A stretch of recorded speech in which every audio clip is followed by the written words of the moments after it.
Excellent.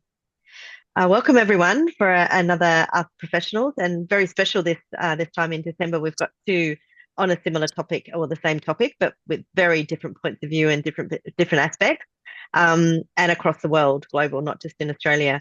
So just to get started, I would like to acknowledge the Ngunnawal people who are the traditional custodians of the land on which I'm meeting today in Canberra, and pay respects to the elders of the Ngunnawal Nation, both past and present.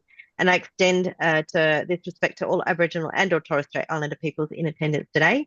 And I would like anyone on the call to please feel free to share your name, your role, if you'd like, and where you are or who you pay your respects to as well in the chat. I'm very excited today to be the facilitator behind the scenes. I ran the one last week and it was really, really good. But I'm going to hand over to my OZeWAI co-member here, Ricky, to firstly do some introductions on his side and also introduce the panelists. Just for my side, I'm Bree Norton. I'm co-chair of OZeWAI. OZeWAI is used to be an annual conference. We're now a professional organisation for digital accessibility professionals. We thought we were going to do ourselves out of a job. We're obviously not doing ourselves out of a job. So we had to change and change focus a bit and be there for those who are alone in their organisations as digital accessibility professionals and who are driving the strategies and everything behind it. And we are here to provide that advice to people in those kind of organisations who feel like they might be alone. Yes, we are a self-help group, but now we're online doing a lot more of that. And I since found out that some people are using our Ask Professionals as their certification for IAAP, which is great because they're learning something that is pertaining to their role in their job, not just about learning about accessibility, but learn about their career in being an accessible digital professional. So I'm going to hand it over to you, Ricky, and at the end of the session, I'll also share a few things about OZeWAI and where we're going to next year. But over to you, Ricky. Lovely. Thanks, Bree. My name's Ricky. I'm a principal technical writer at TPGi, a global digital accessibility consultancy based in the US, but operating across the world. I work and live on the southeast coast of Australia, on Darawal country. And I'm the moderator here today, which means I'm here to stop you fighting amongst yourselves and to fill the dead air when that occurs. But apart from that, what we're really here for is our three guest panelists, who I'll now briefly ask to introduce themselves, maybe say who you are, who you work for, and what your interest is in digital accessibility in particular. We might start with Jim. Hi, I'm Jim. I'm the digital accessibility specialist with Atos, a French IT company. I live in Cork in Ireland, and I've been working in accessibility now for about 11 years.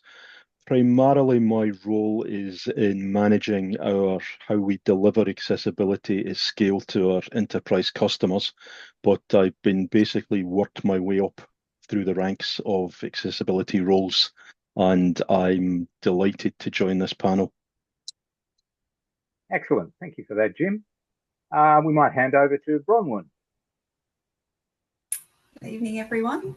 So I'm the director in the business standards team at the Digital Transformation Agency.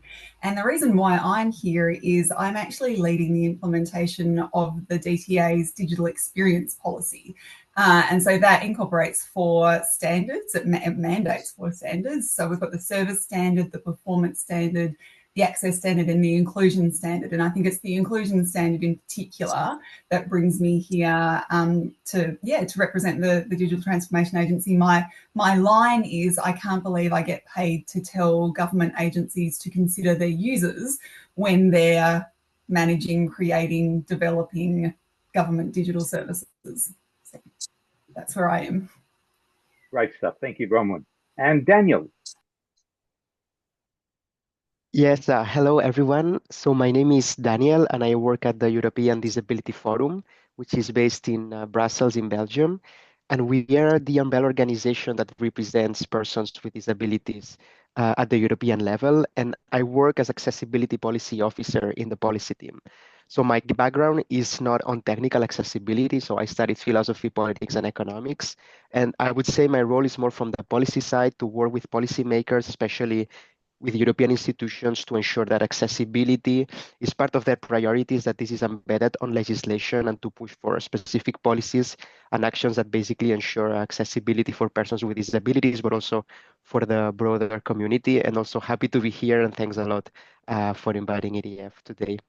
Thank you. That's great. Thank you, Daniel.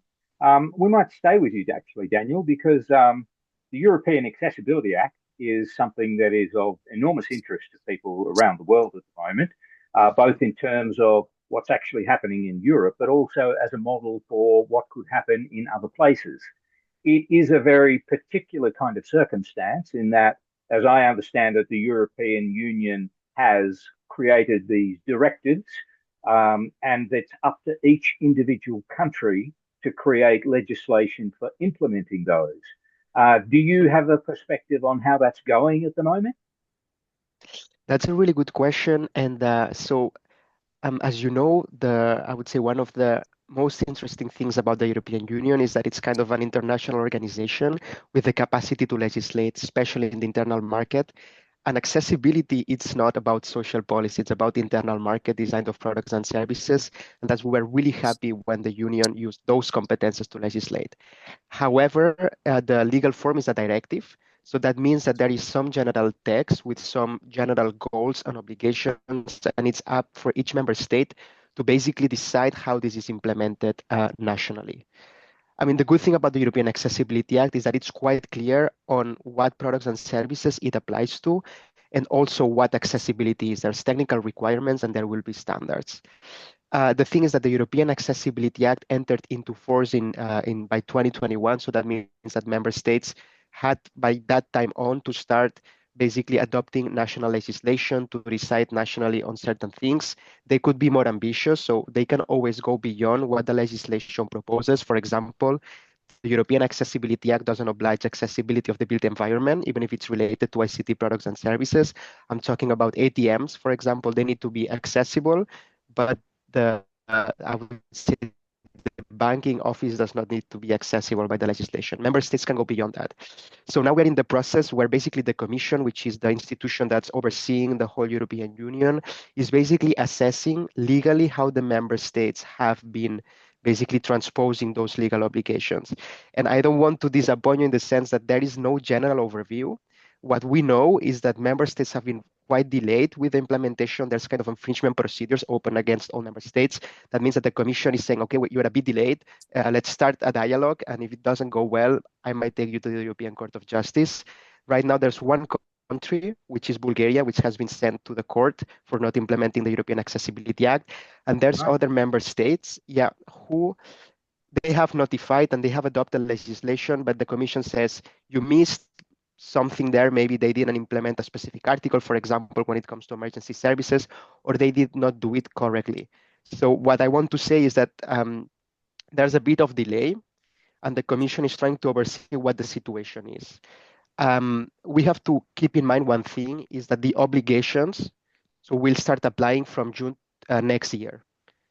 So right now, the member states, the work needs to be done to ensure that the legal framework is there, but it will be from 2025 that most products and services will start basically to comply.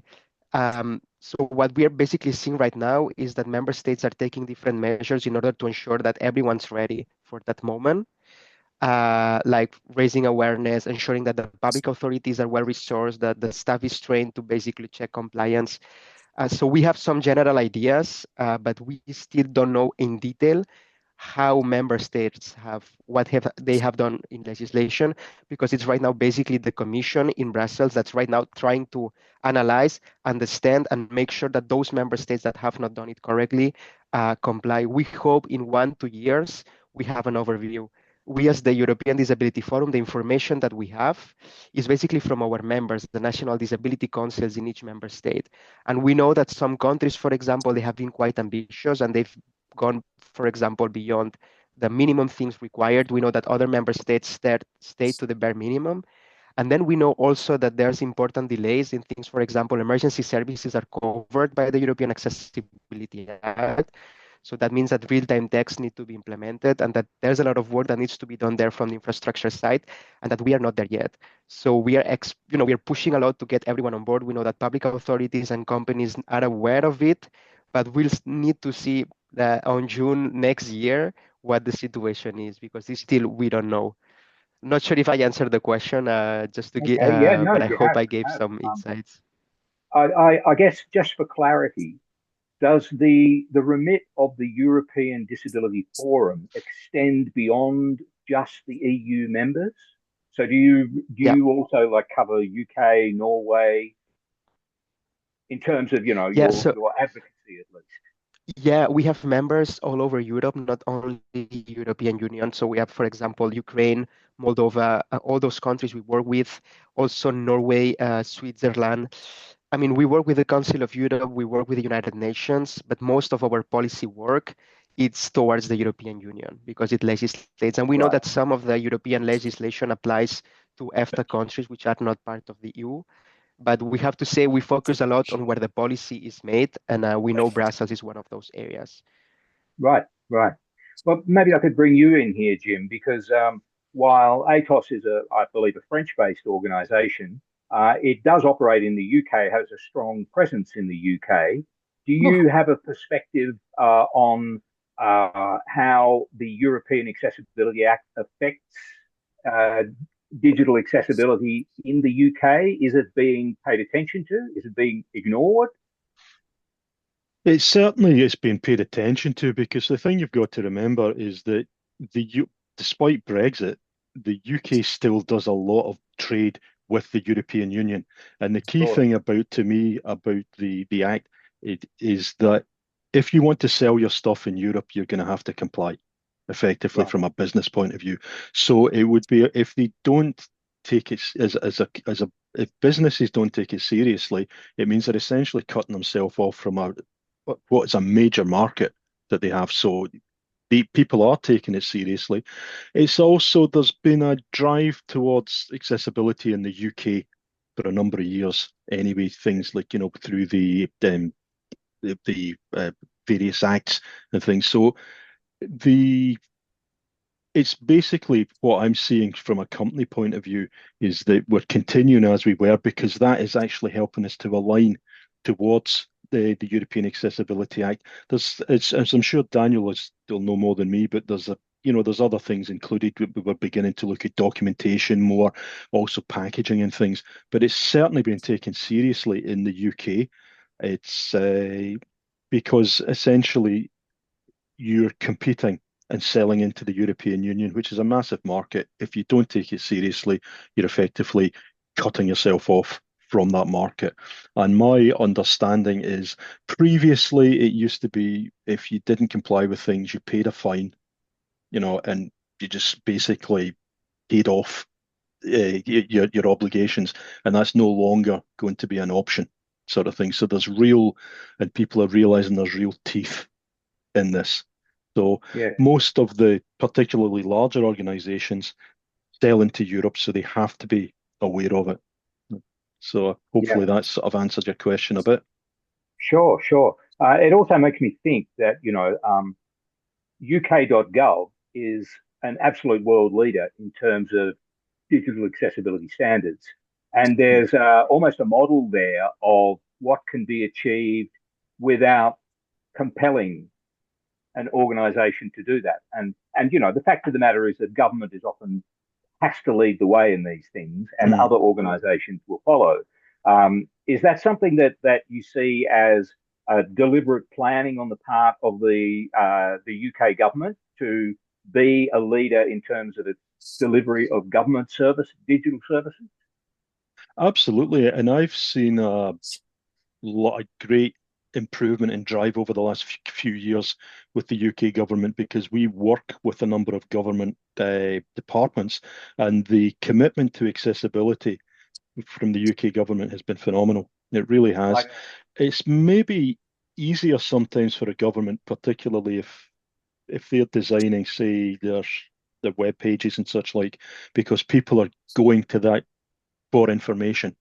You're not actually having to attract people to it. So they've been able to concentrate on the usability and accessibility of their web pages rather than trying to capture an audience and things, because if you like, the audience is already being driven to those websites for that information, which is it's also when they developed their standard. Now, I wasn't involved in the development of standard, so this is a very much an outsider's point of view. It seems to have, they've managed to get it to spread across the government well by presenting it. I think they presented clear guidelines to people saying this is if you like, easy guidelines. This is how we want our websites to behave. This is how we want them to appear. This is how we want them to be accessible. These are the user journeys that we expect to have there. And because people were given good, clear instructions for what to do, it was easier for them to do it. Also, each government department has a small accessibility team that works with them. While there is an overall direction given, it's very much democratized as well within the department. So it's everywhere you look, there's someone working in accessibility, which I think has has helped them do that. Right. That's really interesting, and that kind of naturally leads to you, Bronwen, with the Digital Transformation Agency and your work on the digital experience in Australia. Yeah, I mean, I might kick off and just say that we did look at UK Gov quite extensively. So just for a bit of background, I was brought into the Digital Transformation Agency initially on a non-ongoing transfer to work on our digital performance standards. So that was, and again, the UK Gov, really clear guidelines on what good looks like when you're monitoring your digital services and what you want to improve. And then, so managed to stay on, I guess, or be invited to stay on, which was really nice to take on the other standards with the access standard, inclusion standard, and the service standard. I think one thing that resonated with me was when Daniel was talking about each member state for the European Accessibility Act is left to sort of guide how they enact it. Now, I'm not saying that our digital experience policy has such reach, but certainly when we were developing our standards, the overwhelming feedback we got from agencies is that they're all different. They've all got different legacy systems. It's not as easy because, blue skies would love to think that we could do what the UK Gov did in Australia, where it's all just one sort of brand and it's one font and it's one layout and it's one format. But at the moment, with our legacy systems, I think in Australia, it's quite challenging for us. And so developing the digital experience policy, initially we were taking quite a prescriptive, this is what you have to do, this is what the criterion look like, and these are the instructions on how you can comply. We actually, the word that we use a lot is pivot in the DTA. We pivoted to make it that the policy and standards actually focus on the user outcome. So the user experience is how, if your users are satisfied with the service that you're providing and they're giving good feedback and they're able to, the availability of your services means that they can complete the service, the transactional service that they want, they can find the information that they need, you're actually complying with the standards. It's not quite as simplistic as that. It's a little bit more complicated, but that's the angle that we've taken here for our experience policy, so that it's achievable and practical for agencies to be able to actually apply and implement. Because I think that, the feedback that we were getting initially was, this is all a great idea. We absolutely want to make our services better for the user experience, but we're all different and we can't just apply these same criteria in the same way. And I guess that difference also extends to state governments and how they apply digital accessibility. I mean, there's a kind of a parallel there to the US situation, in which, states on opposite coasts of the country implement digital accessibility legislation in very different ways. And it often comes down to the court system Do you see, is that, I mean, Australia has what is basically a complaints-based system. Yes. It's often been the case that with the Disability Discrimination Act, if you want any action on it, you've got to make a complaint about something, take it to the Human Rights Commission, and then it may or may not be acted upon. Where do you see, is there a way around or out of that conundrum? I will just point out that the experience policy is only mandated for federal government, for Commonwealth. Right. Obviously, part of our promotion, I guess, of the policy is that we would love states and territories, local governments, for it to become taken up. I know that South Australia, for example, they do use the service standard right. as a sort of a go-to as well, and they link to that on their website and things like that.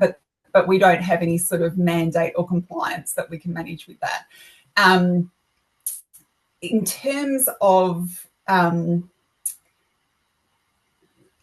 I guess, sorry, maybe just repeat the question. I've gone off on a bit of a tangent in my mind on how I started out really asking about how you can influence the states to implement digital accessibility policy. To be honest, and I'm conscious that I'm being recorded, but I would actually suggest that the states and territories in Australia are probably a few steps ahead of the Commonwealth government. Okay, yes, I think that they've got some. The New South Wales government, in particular, are really that's another sort of jurisdiction that we've looked at in developing our own service standard and performance standard. I think one thing that's really nice in Australia is that we are quite united. So the states and territories, local government, plus the federal government, we do all kind of get together quite often. So I'm part of an inclusion working group that's cross-jurisdictional. I'm part of a verifiable credential working group that's cross-jurisdictional. I think that it's really, there's lots of sharing of best practice. I think it's going to take a little bit of time so the digital experience policy comes into effect on the 1st of January. Obviously, in my blue skies world, everyone starts to comply immediately. But I think it's going to take a little bit of time. And the good outcomes, I think, will then show other jurisdictions that, hey, we should be taking this up as well. That's my hope. Okay. Yeah, no, that's good. Look, I want to throw one other thing at you, and it's kind of a blunt question. Does Australia need an Australian Accessibility Act? Ooh. I think there's probably a couple of angles. I think it's probably sad to say that we probably, legislation is always going to compel people to ensure that, from my point of view, digital services, for example, but any service, that's the compelling factor, isn't it? That, right. that if you are effectively breaking the law and there are consequences, then sure, that there's a requirement, I guess, then from a legal perspective. Yes. I'm going to answer really diplomatically towards my digital experience policy, which is, so it is mandated, but it's not, the consequence of not complying isn't punishment. Yep. What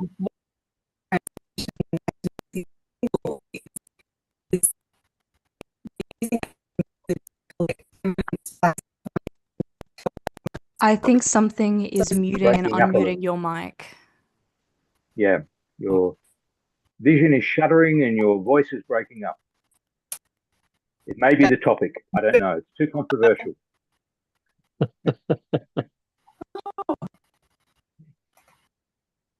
Look, we'll give you a rest there, Bronwen. I might actually bring it back to Daniel, just on that notion of extending that idea of, from Australia, from the different states and a federal point of view. I mean, there's a kind of an analogy there with the states of the European Union and how they're implementing it. Have you, in your experience, are they doing it in different ways? I mean, I ask because I'm Dutch born, so I'm Australian, but I still have a strong interest in the Netherlands. And I know that they implemented a piece of legislation in April this year that basically was the Dutch Implementation Act. It covered a lot of areas, but it also covered the Accessibility Act and how that would be implemented in the Netherlands. And it ended up dividing it between responsibility for the implementation of the European Accessibility Act came between about 8 different pieces of legislation and 8 different kind of authorities that had responsibility for enforcing it. Is that an approach that most states are taking, or are they taking a kind of a comprehensive national view of it? No, that's a really good question. So basically, and that's something that happens a lot on European legislation, and that the obligations are there. I mean, would say the obligations are written on paper, but then how you apply them in reality, that might depend on a lot of factors. I mean, it's not only what ministry is responsible for the piece of legislation. Like, is it the Ministry of Economy? Is it the Ministry of Social Affairs? We know that ministries have different powers sometimes. Is there a leading ministry? Like, if you want to complain, do you complain in one, or there's only one agency, or depending on your type of complaint, because you want to complain about certain specific product or service, like sometimes you have 5 different complaint points.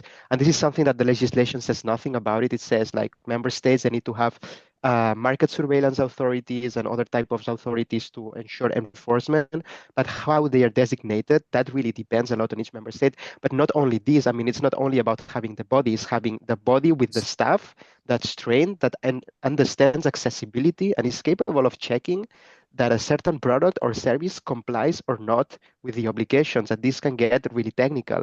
I mean, and the legislation says nothing about it. It's the responsibility of member states to make sure that they have the public servants that are trained and they understand that. But not only this, also ministries, sometimes they need to reach out and get in touch with stakeholders, with companies, saying, hey, this is coming up, how can we support you, what do you need? The legislation says nothing about it. So we see different approaches. We see that member states, some of them are really engaged, they really reach out to society, they reach out to disability organizations, they reach out to all the companies that are affected, saying, hey, we have this coming up, how do we do it? Because some things are really specific on the legislation, but some things, some accessibility solutions, they need to be designed and they need to be agreed. There's also the standards coming up. But some member states, as far as I know, it's like they don't engage proactively. They say, oh, this is another piece of legislation coming from Brussels. How are we going to apply it with the minimal effort?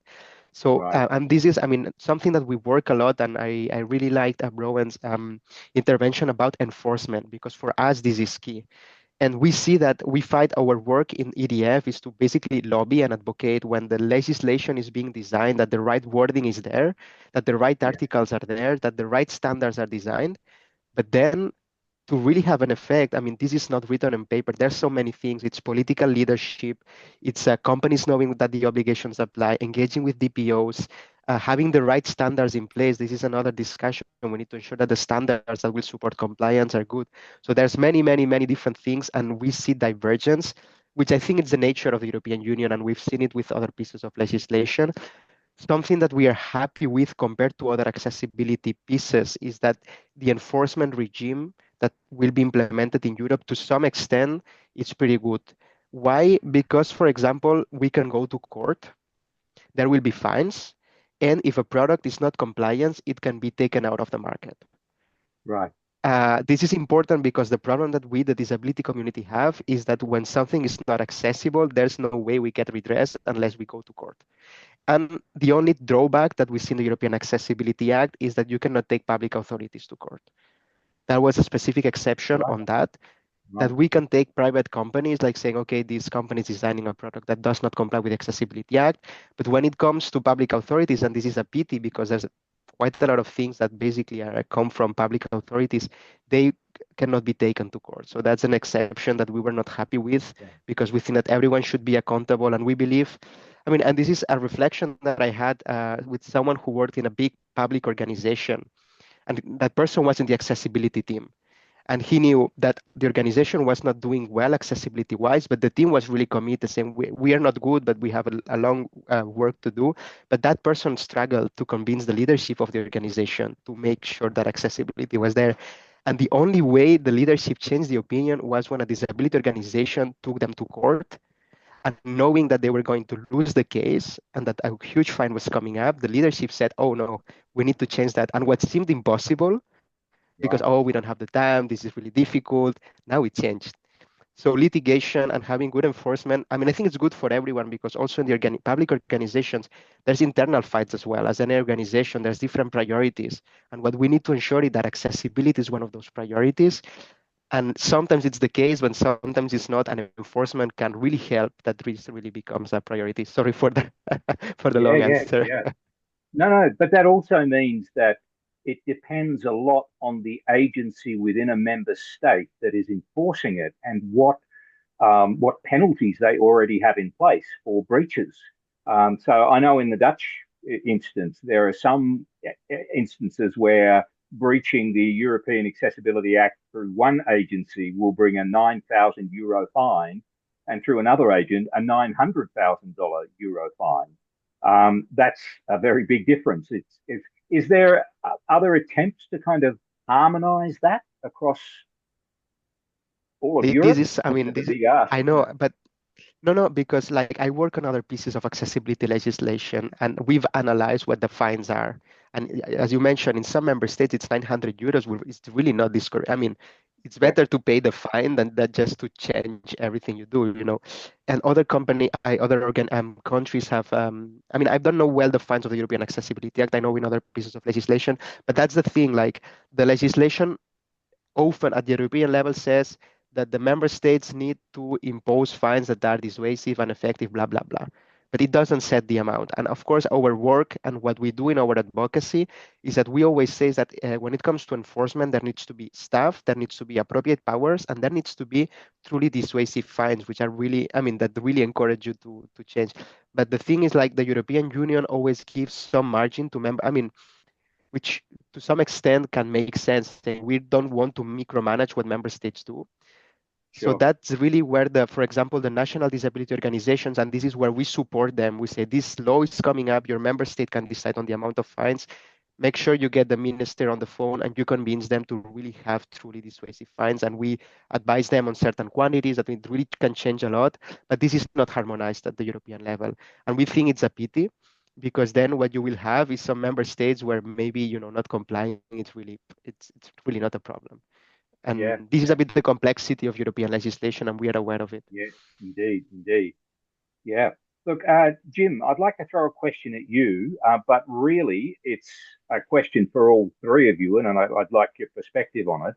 In the conversation that we had last week that was on this broad topic as well, Susanna Lauren from Funka and IAAP made a comment that two comments, in fact, that took me by surprise.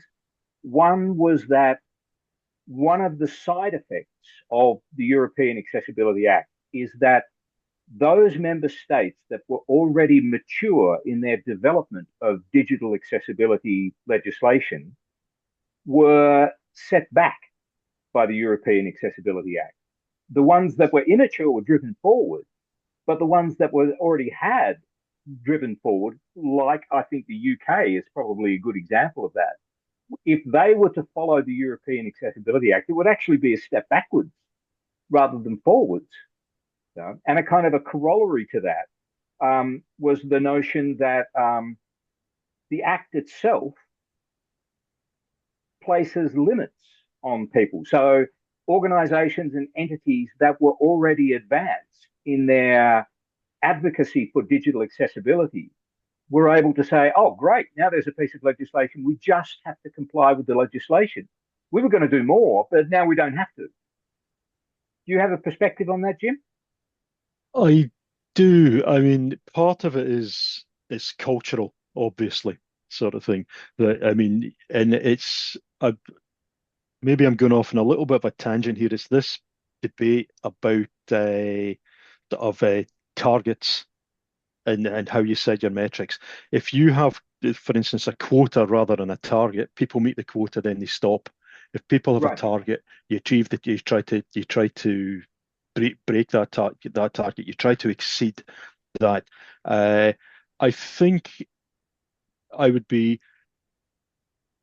It's a little bit of in my personal opinion, it's also related to sort of the carrot and the stick, that you need them both, sort of thing. And if all you have is a stick, people will just meet, and that's where you've got the people will actually roll back on their commitments if that's the mentality that's there.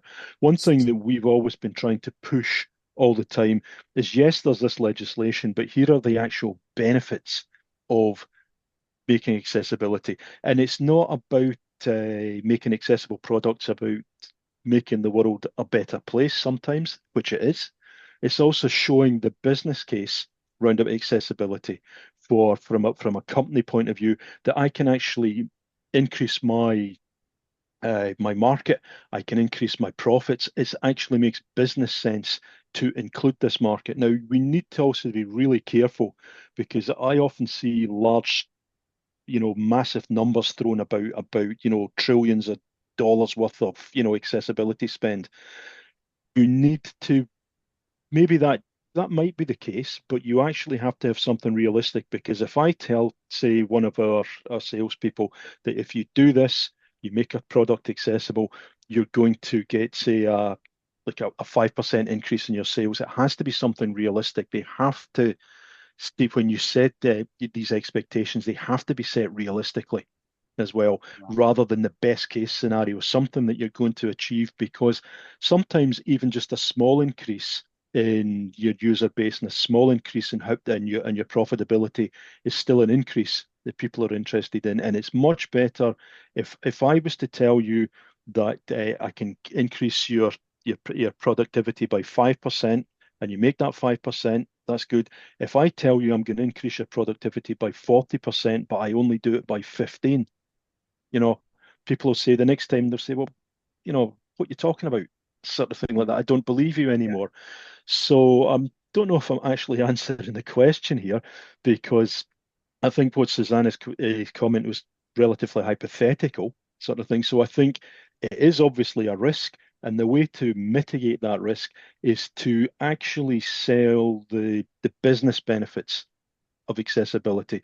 For a government, it might be different, because you're not running a business. That's about how inclusive your services become, because part of a metric as a government, should, in my opinion, be what's how are you serving your people? Obviously, with this, so if you can actually show that you're driving up the usage of your resources, and that it related, that's the metric that should be measured there. As I said, I'm not really sure that I'm answering your question, Ricky, but to me, well, I'm not sure I think there is a real answer to it. Yeah, to But, avoid that. Well, I Push might the turn to benefits. you, Bronwen. Just in terms of, one of the things that I find interesting is the balance between government and private in that way. And for instance, one of the ways that's handled in the US is with Section 508, whereby procurement, if you're going to supply government from a private company, you have to meet certain standards. Is that something that could be a model for Australia as well? Yeah, so this isn't my area of expertise, procurement. We do have a team in the DTA that actually we've got by ICT, but there are certainly procurement frameworks and guidelines, and I know that one of our agencies in Australia is actually looking at an environmentally sort of sustainable procurement policy approach, where they do, so when agencies engaged with vendors, that they have to they're encouraged to consider a holistic view, not just the product, is the equipment that I want to use, does it meet my needs in terms of that, but how does the business engage with the broader community, environmentally, economically, resource-wise. I probably can't give too, like I said, it's not my area of expertise, but certainly it would be something that on a personal level, you'd like to think that agencies are choosing the vendors with the user's interest in mind. Yeah. I mean, it's somewhere between the carrot and the stick, isn't it? Of being able to say, if you want to do business with government, you've got to be sustainable, you've got to be non-discriminatory, you've got to be accessible. Those are all factors to take into account, and government has some role to play in that, some weight that it can throw around in that regard. Yeah, and it is pleasing to see that I think the Australian government it is taking steps to actually formalise that, particularly in a couple of these new policies that are coming out and frameworks that are coming out. Yeah. You said before that there's a sense of common purpose among state and federal, the different state agencies and federal. At the risk of getting sidetracked into politics, one of the things that happened was that when the Labor government was in power in 2014 and the Disability Discrimination Act came in 2012, they sort of made a directive that all government services should be accessible by December 2014. Unfortunately, they lost power before then.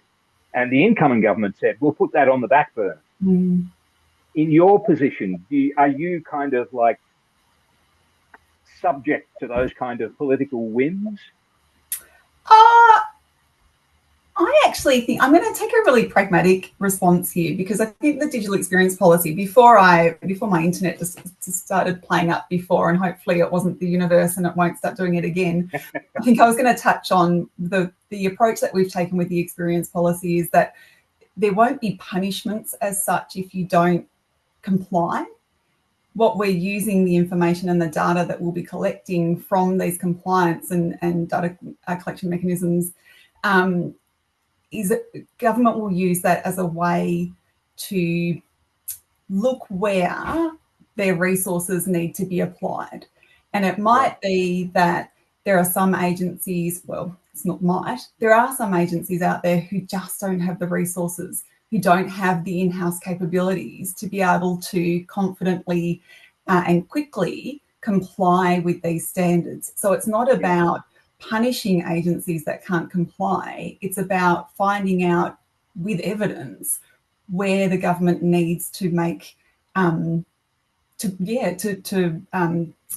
apply their investments to actually improve services for the user.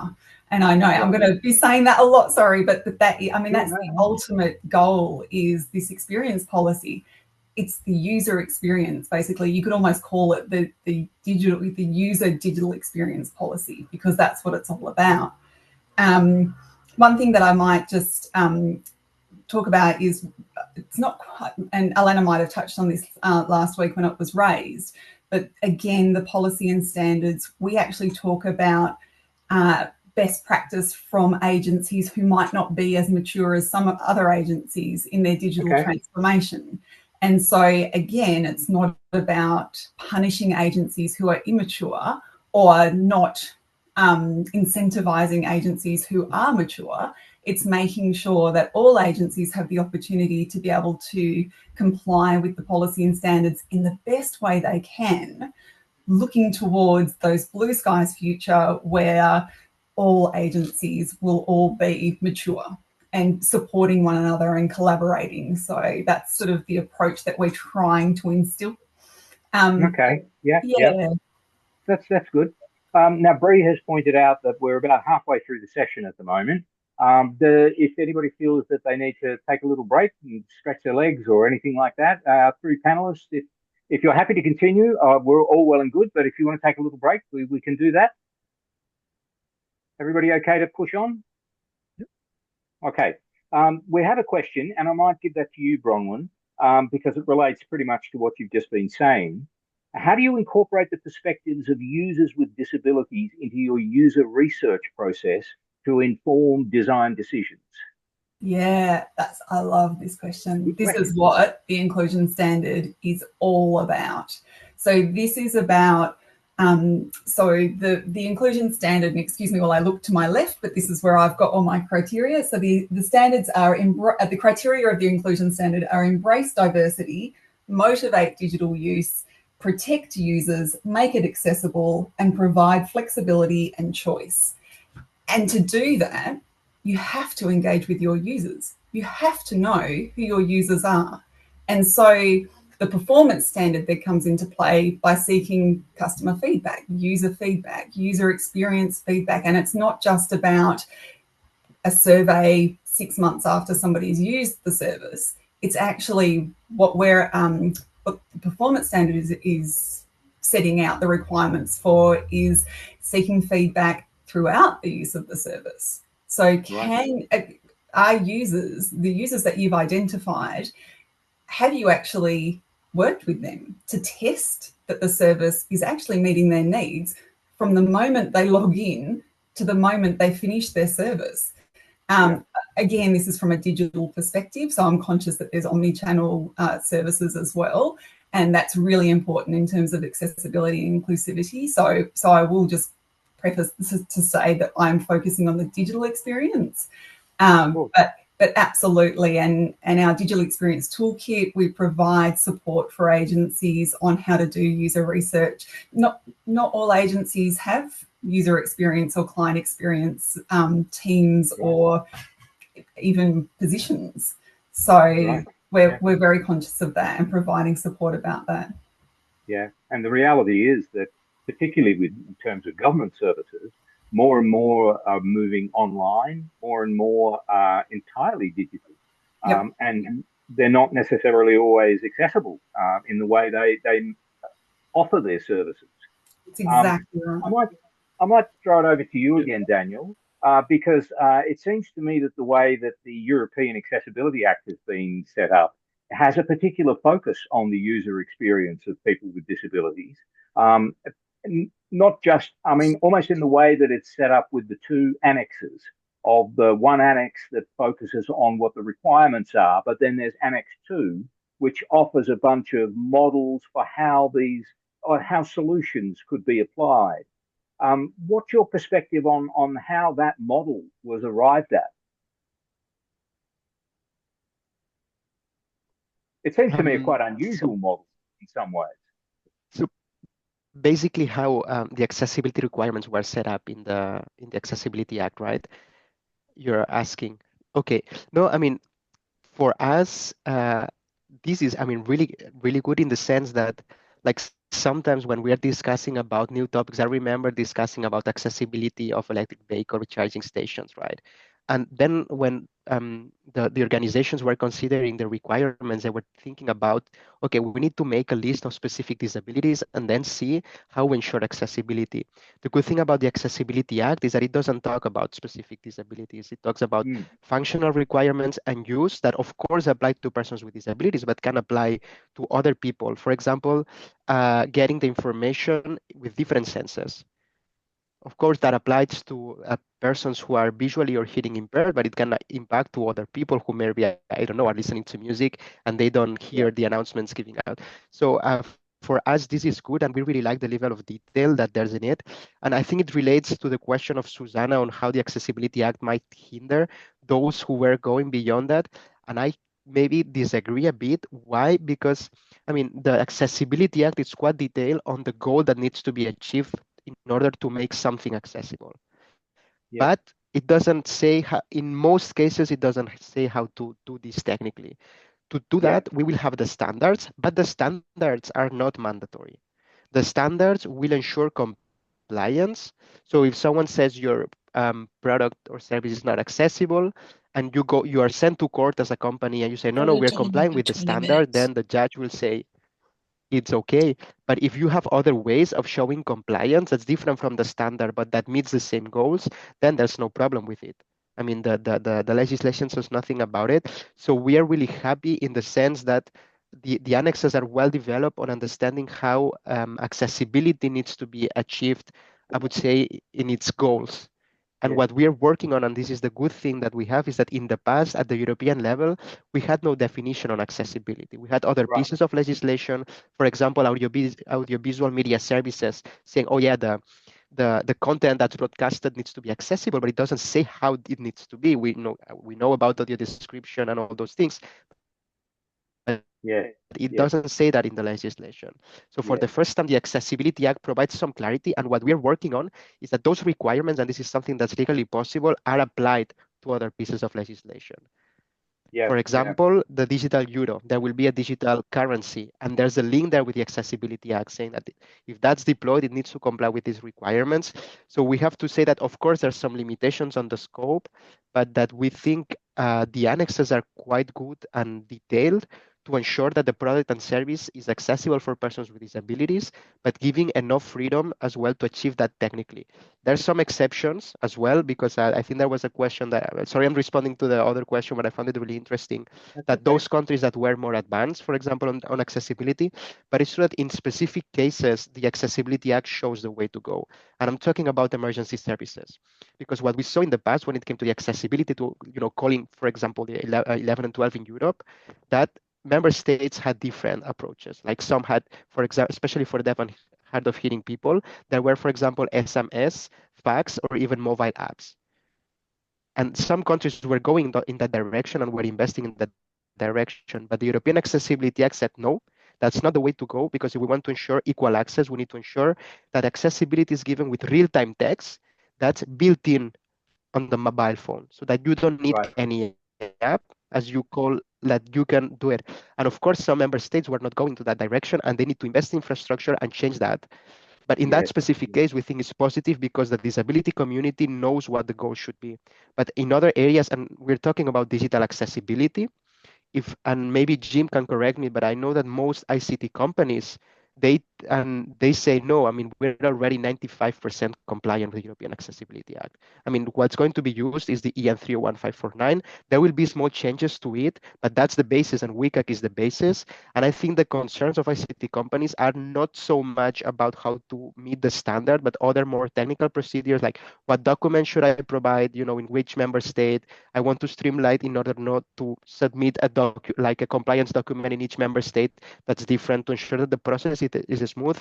But as far as I know, from the ICT point of view, the companies that we've been talking to, I mean, they are more concerned about the administrative parts of the legislation rather than the technical, because most of it, I think those who are following the standards are already complying a huge part. That's my assessment. Maybe I'm wrong, but I'll just address Daniel's question, and then I'd like to get back to the question about the user experience as well, if I may. Yeah, Daniel's spot on that. Although one thing you need to be careful of, people will say they're meeting the technical requirements, and you need to make sure that they actually are as well.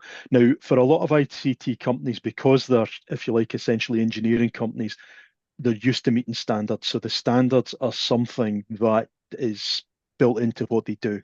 Okay, so when you're talking to your engineering teams, as it were, they understand these standards. But Daniel makes a really good point. It's about making sure if you like, the paperwork, the legislation is completed when it's different in each state, and also, I mean, expanding out beyond the European Union as well. You've got the number of the amount of legislation globally is huge, and people understanding, that they're actually submitting these, if you like, their forums correctly is a really big challenge. In Atos and in our accessibility team in Atos, we have a number of people who are not actually accessibility specialists; they're actually legal specialists that we've had to bring in and that's to harmonize stuff within our organization, because we're a multinational organization as well. So that's a really good point, Daniel, that there's the technical implementation, which people understand. I think a lot of companies have got a bit further to go than they admit. I mean, I need to be careful because this has been recorded as well, sort of thing. So they aspire to meet and they understand to meet the technical legislation, but if you like, the paperwork is something that people haven't really addressed, because I think they concentrate on getting the technical standards right, and then we'll deal with the paperwork later, and then it becomes challenging.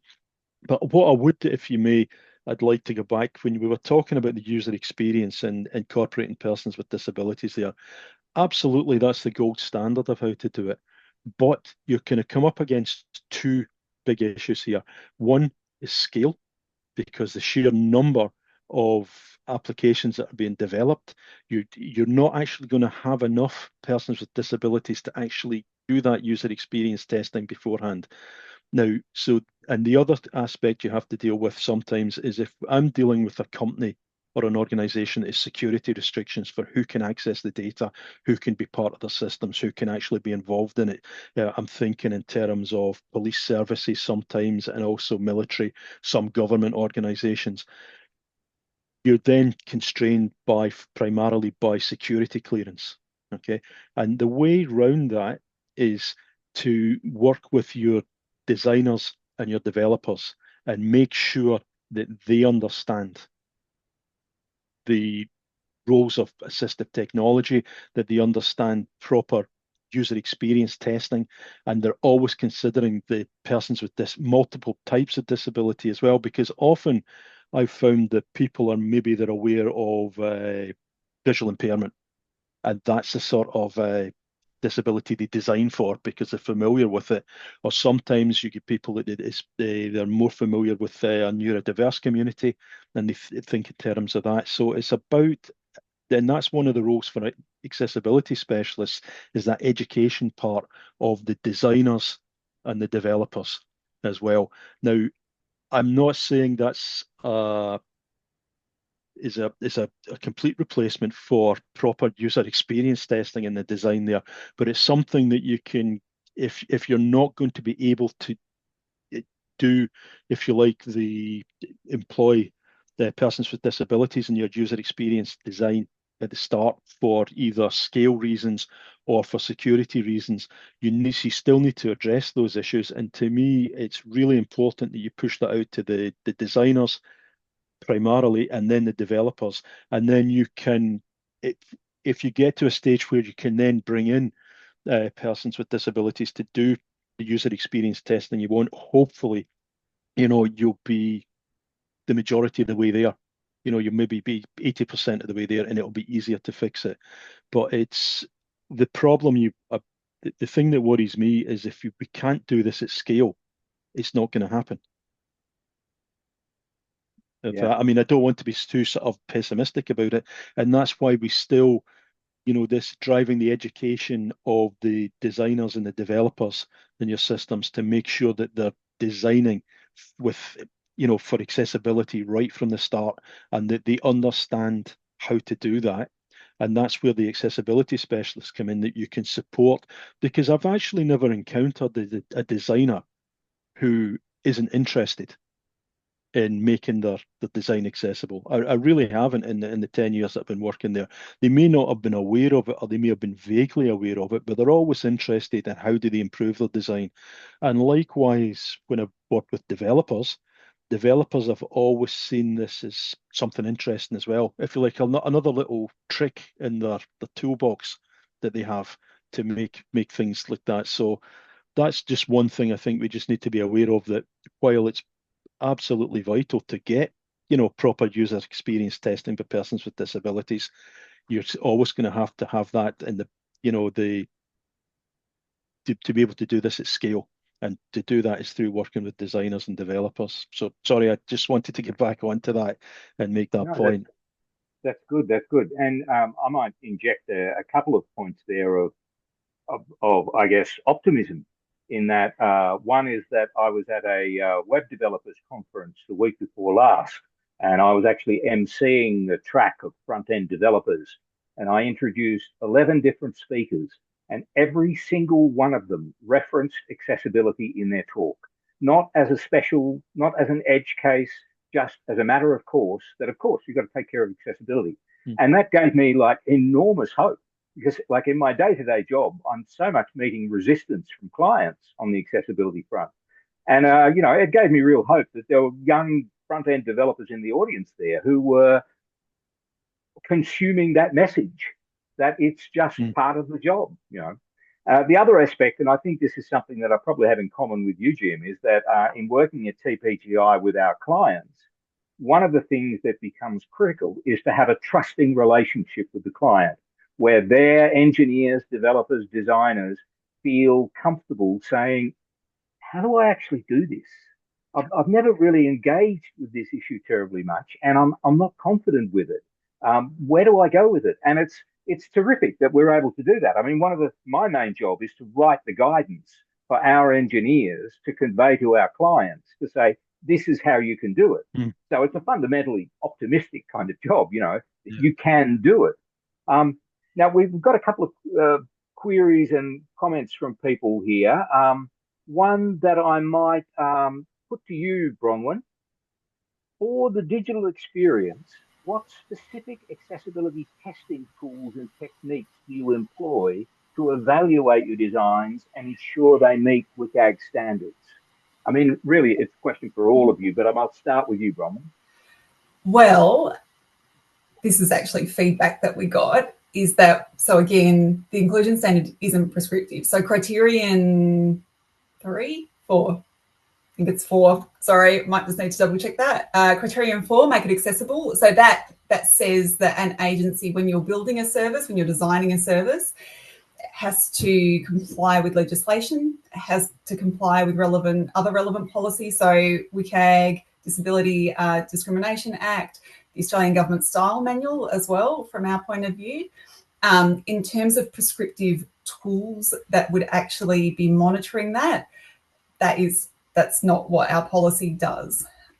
So what, in a roundabout way, what we're looking to achieve is that through customer feedback, if those services aren't complying with the legislation, with WCAG, with the style manual, the feedback that they get from the users will be poor. And so they should be using that feedback in meaningful ways to continuously improve their services. And that's how they meet the policy and standards. So obviously, yeah, so the DTA we're not responsible for WCAG as such. So the inclusion standard, the digital service standard previously actually did state that you had to comply with WCAG, whatever the current version was. Our policy and standards now actually refer to the most current version. So that makes sure that our standards aren't outdated, so that we don't have to keep updating them, that agencies don't have that get out of jail free card where they say, oh, well, the standard says that we only have to comply with this particular version. Actually, we're saying you have to comply with the most recent, the most current version. And that's what we expect you to be complying with to provide your users with the best experience. Right. That does create a challenge for them. And Daniel, I know that the European legislation is focused on WCAG level 2.1 AA. Is that correct? I think so. I don't remember well the numbers, but I know that with the update of the standard, it will go to the latest version. So the idea is which does create that thing of, you know, that's all I'm aiming for. But there was, if I may, one issue that that was brought up with was cooperation with persons with disabilities and user experience. And often what we see is that people come to us to say, is this accessible? And what we tell them is like, we're not accessible professionals. So to make sure some things cannot be achieved technically, that's why accessibility professionals exist.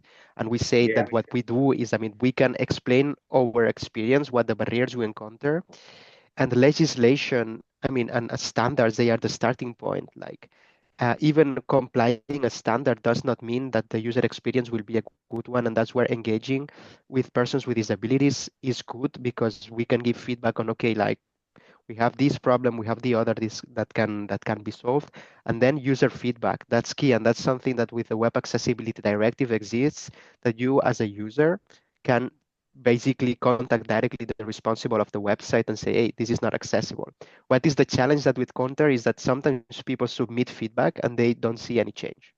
So we need to ensure that whenever feedback is provided, I think that Bronwen talked about it, that it's really implemented and taken into account, because at the Accessibility Act, at the end of the day, accessibility, it's a journey, and 100% accessibility doesn't exist. Like, some people say, we've achieved 100% accessibility in our product. That's not true.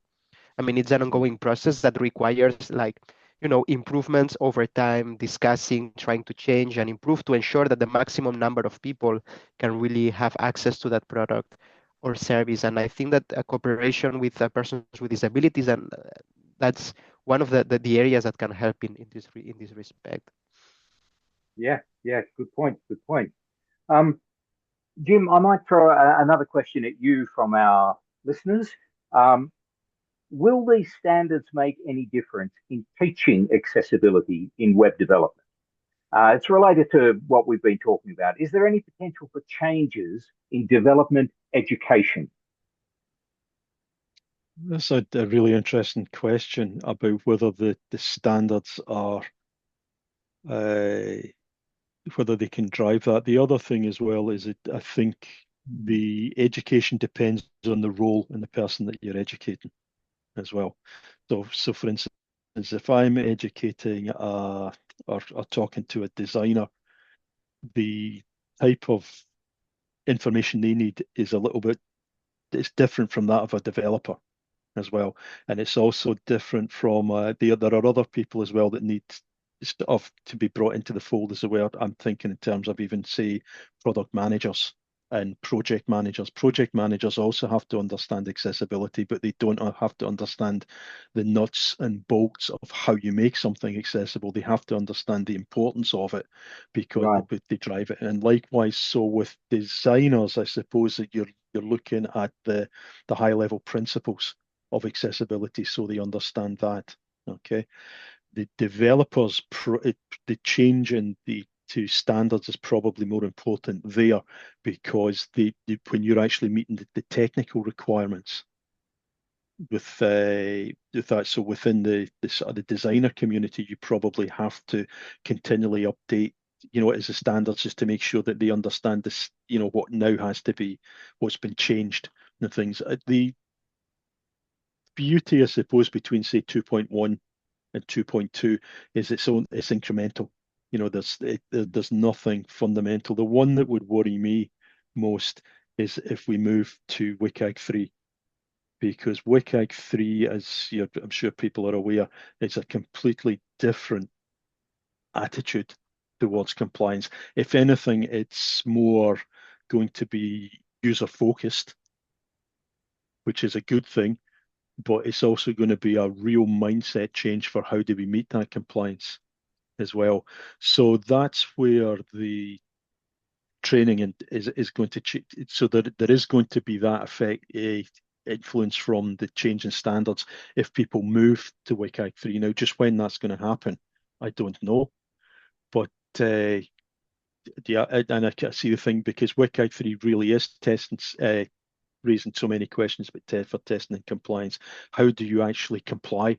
How do you actually show some form of compliance? Because I agree with Daniel, nothing is 100% accessible, and I don't think it, but at least at the moment we have some level of understandable measurement to how to, for how you're how close you're getting to being, accessible. With WCAG 3, I'm not sure how you're actually going to measure it, is the thing. So I'm not really answering the question. This morning, a new working draft come out where they've the committee working on WCAG 3 has come up with some guidance. It's and it's all, none of this is set in stone, on 3 aspects, including image management, and it's in one sense it's wishy-washy. It's not cut and dry, and that's part of the point of WCAG 3. But it was also fundamental in its approach. So it shows an understanding rather than just technical application is the key. I think there are prospects that are good about WCAG 3. It really depends on how they go about it. And the fact of the matter is, it's a minimum of 5 years and more like 10 years away before anything actually is, put into action, so to speak. Now we have a question. I suppose go ahead. One of the dangers you have, though, is you need to be, if you're designing a standard, and what's driving that design for that standard is it's easy to measure, right? Yeah. That's the wrong metric to be, that's the wrong way to design a standard as well. So I think that's one of the good things about WCAG 3 is the challenges out here. This is what we want to achieve. How do we measure it? And as you said, Ricky, there's 5 years to develop that. So Sorry for cutting across No, you that's there. okay. And in that sense, it's very much an evolution from WCAG 1.0, which was basically just a checklist, literally a checklist. And they're clearly trying to move away from that notion of just checking off things and saying that's done, that's done, that's done, to something that is more about, have we actually made this accessible? So I've got a question here from Chady for Bronwen.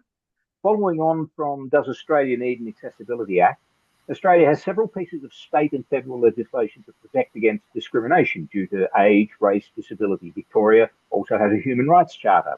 We also have state and federal public service acts that govern how governments provide services to the public. Is not making a workplace website, digital files and/or government services accessible, is that a form of discrimination and thus a breach of all our anti-discrimination legislation? Does Australia already have a legal requirement for workplaces, digital files and government services to be accessible?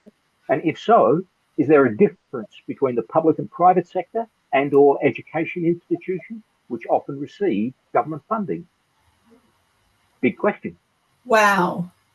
I might start off by saying, much to my grandmother's disappointment, I'm not a lawyer, and I didn't study law. So I'm going to probably give a really boring, pragmatic answer to this. So I think accessibility is mandated across Australia in various forms. I think, the Disability Discrimination Act is obviously one of the key ones that people can use is the wrong word, but we all want to be able to use services. I know that we're talking a lot about disability discrimination, but in terms of accessibility, it's also accessibility in terms of people through perhaps domestic violence situations or natural disasters. So we want to make sure that services are accessible for everyone, no matter what their circumstances are. One thing I might just say, which is a little bit off on a tangent, but when we were building out our inclusion standard, we also focused on exclusion. So people who are cohorts that are often excluded from these sort of standards and legislation. So you can sort of, and the crossover of cohorts as well. Again, not a lawyer, but I would say that failure to comply with any of the legislation or mandates, standards, it's got to be discrimination in a way. It might not be deliberate for the most part. I'd like to think, my interactions with Commonwealth government agencies is that people want to do the right thing. They just don't really know how to do it. And often that they need a leverage within their agency or perhaps in their business to do it. And I think the inclusion standard and the digital experience policy gives a lot of agencies that leverage that they didn't have before, that lever to go to their executive team to say, hey, we actually really need to do this now. We're being watched. Rather than, as I think, Ricky, you said before, waiting for a complaint. Yes. So I'd say the degree of enforcement on the specific requirements, that's going to vary depending on whether it's legislation, whether it's a mandate, whether it's guidance. But I think, that overarching requirement that we need to make services accessible, if you're not making your services accessible, then absolutely, I think the consequence of that is that you are, whether deliberately or inadvertently, you're discriminating against certain cohorts of the people that need to use your services.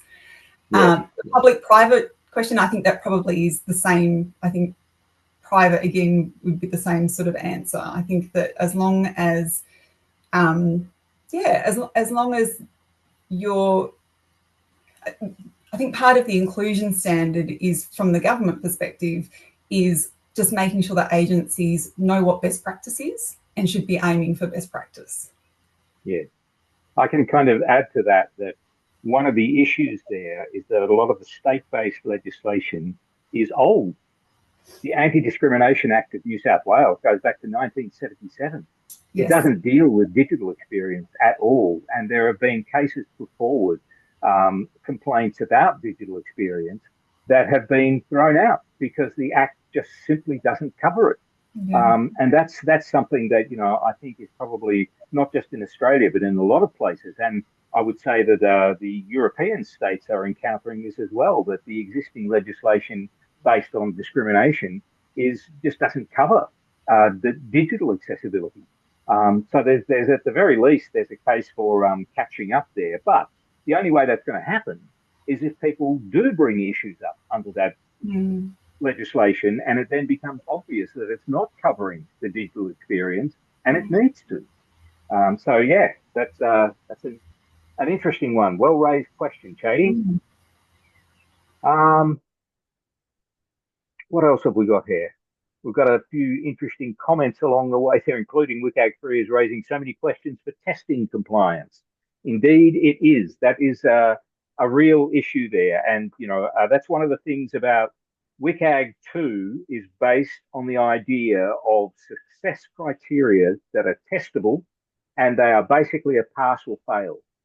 And WCAG 3 is trying to take this to a level where it's not a pass or fail question, is it accessible question, which is difficult to articulate.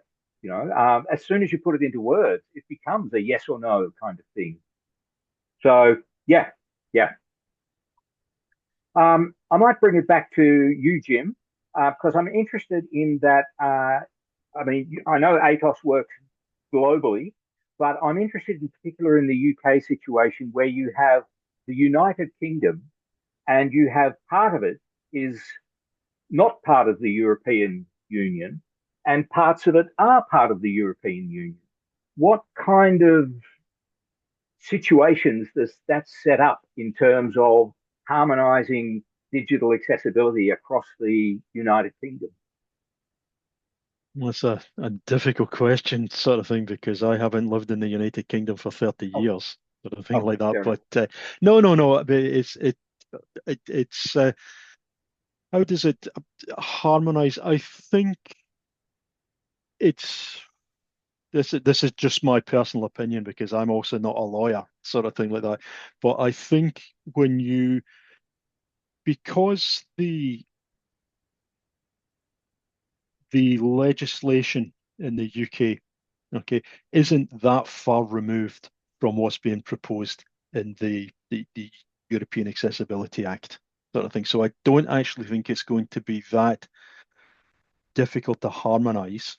And in particular, I'm thinking in terms of Northern Ireland and the Irish Republic as well. There's a massive amount of trade between those two legislations there. So any company in Northern Ireland is going to have to comply essentially with the European Accessibility Act to sell into the Republic and there. So I actually don't think it's going to be, from a development point of view, too much of an issue to harmonise. I mean, I don't want to be tempting fate here. There's going to be the paperwork and the legislation that Daniel alluded to is going to be different as well. But again, that's going to be the same as harmonising between the UK and Europe as well. Yeah. I honestly, again, it's mainly digital products that we work in that, and because we're working essentially to the same underlying standard, as it were. I don't think there's going to be much if we meet I know that if we meet, say, the WCAG 2.1 AA compliance, we're almost there anyway. If we can get there. So I don't actually think there'll be that much of an issue. I think the UK is going to be forced to, if they want to compete in that market again, to comply with the European Accessibility Act, whether they like it or not. And I know because from Atos's point of view, we have to anyway, and it makes sense for us to harmonise across the company. So anyone who's, and I think most organisations are going to have to do that anyway. Right. I don't know if that kind of answers the question, but that's my gut feeling. Yeah, no, it does. Anyway. It does. And I might just get your perspective, Daniel, on whether that's also the case. You see that as being the case for the non-EU states and the EU states? I mean, is Norway basically going to have to come up with a way of, whether it has legislation or not, of complying with the European Accessibility Act? No, I mean that's a really good question. I don't know the cases like of countries such as the UK, so I don't know how they are developing it. But it's true that at the end of the day, there's kind of an interest of harmonizing it to make it easier for everyone. And that's the power of the market. If you want to trade in the EU, you better have your products designed accordingly. So I think there is an incentive to align legislation, but I don't know how this is going to happen, if it's going in that direction, and I hope that is, because that's going to make life easy for everyone. Okay. And are there any differences in the non-EU states in how they're approaching this? I mean, Norway is in one position because it's, you know, part of Scandinavia. Iceland is in a slightly different position because it's far more remote. Um, are there differences in the non-EU states in that way? I don't have specific information on how non-EU countries are approaching accessibility. My take is that when it comes to digital accessibility, especially with the existence of ICT standards, there can be some alignment. And for example, I know that the Web Accessibility Directive, which is another piece of legislation, has been kind of replicated in other countries. The thing is, like, I'm not sure all areas covered by the act are equally covered in places that are not in the EU. My take is that, as I said, digital accessibility, there is some alignment. I know that EN 301 549, for example, is going to be adopted also in Canada as well. And if I'm not mistaken, in the US, when they revise their own ICT standards, I think they will also see, how to align with the leading one right now, which will be the European one. But that's all I can say. I mean, you gave me some homework, because I think it's a really good question on how this is going in non-EU countries. What I know from our members, for example, in Iceland, is that they are really looking at European legislation, and if they don't have something in place, they try, as we did with the US legislation. I mean, when we were advocating for the Accessibility Act, we really checked what was out there, and we knew that the US was leading in certain areas and that we wanted something similar. And I think that what they are advocating is to have similar obligations for the areas that are not yet covered in their respective countries. Sure. Okay, well, look, what I might do here is hand over to Bree. I think she has a specific question that she wants to ask, and then there is some stuff she wants to talk about as well regarding OZeWAI. So, Bree, do you want to take over here? Oh my goodness, what a great discussion. This has been so cool. Well done, Ricky, great moderating. I have a question about what you think education gaps. I did ask this, the group last week about this. How are we ready as a digital accessibility professional organization, OZeWAI? We need to build understanding of this. You're saying that you need to talk to digital accessibility professionals so that, people are not inundated. Are we ready for this? The education gaps and the progress and the understanding of a consistency and quality of digital accessibility professionals. I'm not too sure who wants to go first. Jim, maybe through your UK and the contacts we've had with Neil around the digital accessibility apprenticeship, what are you seeing? Is that improving, and is that helping to provide some consistency in professional in this space? I think it is definitely improving, but we're at the start of a journey for it as well, sort of thing. So that standard, it's really, I suppose, about that creating the guidelines for what is an accessibility specialist and what is how do you define that career and career path? I think where we struggle is people tend to think in terms of chartered engineers, and you forget that chartered engineering charters have been going for over 100 years and things like that. They've got a long history. So there's definitely an improvement. And I think it was a great achievement to get to have accessibility recognized as a profession and as an apprenticeship standard by the UK government, actually set it aside as its own, if you like, job family. So I think things have been improving. I'm seeing now when we if we're looking to recruit, we're actually finding accessibility specialists that are real, not people who have an interest in accessibility. It's what they've actually been working on. I think international standards of certification are beginning to there. I'd like to see them become a little bit more rigorous and involved in things, and I think we can learn from the chartered engineering world for how to do. But as I said, they've been doing this a long time. We are a relatively young profession, as it were, and I think having the government recognised standards that this is an apprenticeship and curricula that we see and outcomes has helped greatly. And I mean, we started working in Atos with an apprenticeship scheme about 10 years ago, simply because what we found is it was very difficult at that time to actually find accessibility professionals, because it was a very small field that you were recruiting from. You were competing with other people. And what we found was we started to grow our own accessibility professionals. Now, the decision we made at Atos with our apprentices was not to take graduate apprentices either. That most of our apprentices we took originally were people who left school.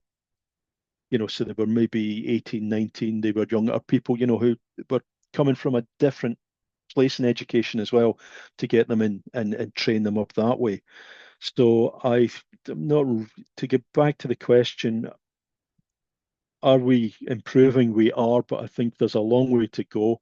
And it's about, I would say maybe you have the UK apprenticeship standard and the UK standards, but how do you get that to be recognised European-wide and globally as well? And I think organisations like the IAAP and your own organisation have real roles in there to, first of all, make training available to people and help people, and curate quality material. And then from that way, maybe build out your curricula for people, and also recognise that there are different roles within accessibility as well. So you've got, for instance, Daniel was talking all about the policy and things. Those policy skills around about accessibility are quite different from the developer accessibility skills, and that recognition that it's a broad family of jobs and things. And look at, I mean, even if I think of, say, built environment accessibility, I mean, that's a huge thing, but it's something, that I have very, very superficial knowledge of and things. So I wonder as well, do we have a challenge in bringing together, there's different types of, if you like, the engineering aspects, the digital aspects, the physical engineering aspects of accessibility, and the legislative aspects as well, for getting those different streams of accessibility. And absolutely, I need to know a little bit about them all. But if it came to a legal question, right, I'm the wrong person to ask. Yeah, sort of you're thing. going to go talk to a lawyer. Go talk to a lawyer. You're going to talk to Bronwen, according to a grandma. Exactly. So I think grandmas are the same the world over, aren't they? Sort of thing. So I think it's that recognition we've started, and then we've got to say, well, where are the different strands of the accessibility professional, and what are the different career paths within it? And if I go back to engineering as well, there's lots of different types of engineers as well, but there's an overarching sort of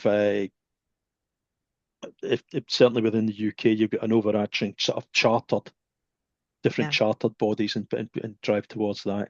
So I'm not sure if I really answered your question, if I just went off in a rambling discussion there. So. No, I think that's fine. Look, we have come up to 8:30, and I would like to go back to Ricky to thank all of you today. But I think you did cover some of that, and I think there's a lot that we can learn in Australia, maybe in Europe as well, about how we're going to build that education and fill those gaps. OZeWAI is trying to do that. So I think if I can just go to please support us, support OZeWAI. Our membership starts at an advocacy level of $50 for anyone. We are going to be doing more of these Ask Professionals. We've got a great lineup for 2025. We are going to probably start charging non-members. It'll be pretty cheap, but we are going to charge because we want to start providing more services like Onsman services, pay people with lived experience, all those kinds of things. So we want to make sure that we're in a good place to do that. So please support us by becoming a member, because then you'll be covered for the Ask the Professionals in the future.